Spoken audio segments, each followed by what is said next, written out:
स्थानिक स्वराज्य संस्था निवडणुकांची तयारी आता अंतिम टप्प्यामध्ये आलेली असून राज्य निवडणूक आयोग पुढील आठवड्यामध्ये नगरपालिका नगरपंचायत निवडणुकांची घोषणा होणार असल्याची माहिती मिळते। पहिल्या टप्प्यात राज्यातील 246 नगरपालिका आणि 42 नगरपंचायतींच्या निवडणुकीची घोषणा होण्याची शक्यता आहे।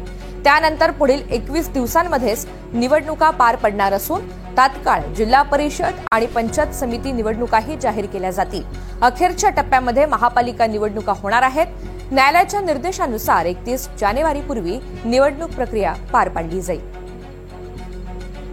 अधिकची माहिती जाणून घ्यात राहुल कुलकर्णी आपल्यासोबत आहेत। राहुल, एकंदरीतच काय निर्देश आहेत आणि तारखांचं नियोजन कसं आहे? बघा, 3 टप्प्यामध्ये निवडणुका होतील। पहिल्या टप्प्यामध्ये नगरपालिका किंवा जिल्हा परिषद, दुसऱ्या टप्प्यामध्ये नगरपालिका किंवा जिल्हा परिषद, यापैकी जे आहेत सगळ्यात शेवटी होतील त्या महानगरपालिकेच्या निवडणुका। महानगरपालिकेच्या निवडणुका ह्या 31 जानेवारीपर्यंत पूर्ण करायच्या आहेत, कारण तसे निर्देश सर्वोच्च न्यायालयाने दिलेले आहेत।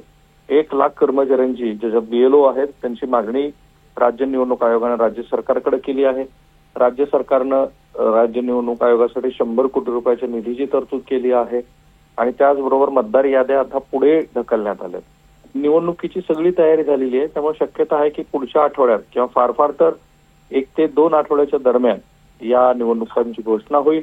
राज्यामध्ये लगोलग आचारसंहिता सुरू होईल आणि त्यानंतरचे 3-4 महिने हे राज्यामध्ये निवडणुकांचे असतील आणि जवळपास मिनी विधानसभेसारखे या निवडणुका होणार आहेत। माझ्या मते राज्य निवडणुकी आयोगाबरोबर राजकीय पक्ष सुद्धा पूर्ण ताकदीने तयार आहेत। त्यांनीही आपापल्या पद्धतीची तयारी केली। आजचा मोर्चा हा त्याचाच एक भाग आहे। त्याचबरोबर जागा वाटपाची सुद्धा प्राथमिक चर्चा झालेली आहे। म्हणजेच गेली 4-5 वर्ष ज्या निवडणुकांची प्रतीक्षा होती त्या निवडणुका प्रत्यक्षात महाराष्ट्रात पुढच्या 1 ते 2 आठवड्यामध्ये ऋतुजा कधीही घोषित होतील। हो, धन्यवाद सविस्तर माहितीसाठी।